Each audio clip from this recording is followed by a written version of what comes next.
What's growing on, gardeners? On today's 2-minute garden tip, I'm going to show you why and how to summer prune your fruit trees. Do this now and prune a lot less later. The overwhelming majority of fruit trees that we grow here in North America are deciduous fruit trees that lose their leaves during the fall, and then they have minimal sap flow during the winter time and they go into a period of dormancy. And it is critical that we do the bulk of our pruning on these trees during their winter dormancy period because the sap flow returns to the roots, and it is very low stress to prune the fruit trees when they are fully dormant. We do not want to heavily prune our fruit trees during the late spring and the summer when the sap flow is high because it is very stressful to do so, and it could harm the fruit trees and set them back. It would be like operating on a patient that's fully conscious and has no anesthesia. But that doesn't mean that we do no pruning at all during the summer. There are 2 instances where we actually want to summer prune our fruit trees, and if we do this now, we will save a ton of time later.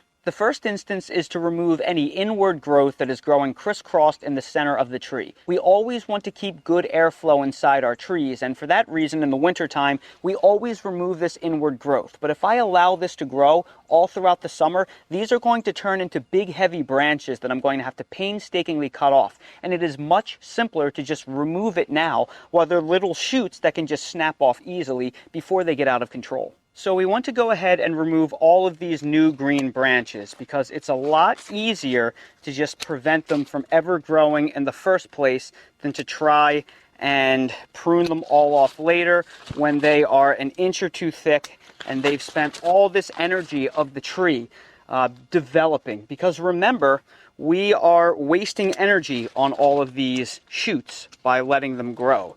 The tree is going to keep pumping the energy into that, and it's going to take longer to ripen your fruit as a result. So let's cut off all of this stuff that is growing inward into the canopy, like so, because it really has no value, and it is only slowing things down and preventing airflow, which will do things like better contribute to disease pressure. So now we have a nice open canopy once again, and we will not have to remove all of this stuff come winter. The second instance of summer pruning is just to maintain the overall shape of our trees so they don't get completely out of control. For example, this is an avocado tree right here. This is an evergreen tree that never goes dormant. So it doesn't really matter when we prune this in terms of stress, but we don't want to prune it when it is carrying all of the fruits because then we will remove the fruits. So I have all of these new branches that are growing into this area in between my satsuma tree and the avocado tree itself. So they're really in the way. I want to prune all of this off because they are going to come off anyway. I can't maintain this tree growing like this.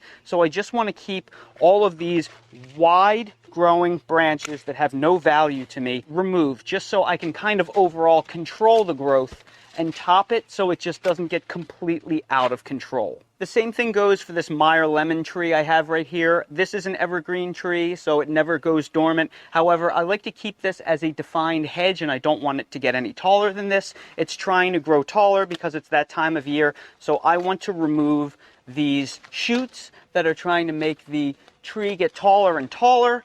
While it is still very low stress to do so, I don't want to have to give this a severe pruning and let it get up to my roof and then have to cut it back in the winter. So we just want to stay on top of things and make sure they don't grow out of control. That's really all we do with summer pruning. So now our Meyer lemon bush has been leveled, and our avocado tree has been contained, and everything looks great. And of course, we chopped up all of the fresh prunings at the bottom of the trees to create a mulch layer. Maintaining your fruit trees in this way via summer pruning will save you a ton of time come winter, and your fruit trees will love you for it. And that's today's 2-minute garden tip. If you're new to the channel, please consider subscribing and hitting the bell to receive new video notifications, and check out our Amazon storefront and spread shop in the video description for a list of the gardening products I use and awesome custom designed apparel and other gear. Your support is greatly appreciated.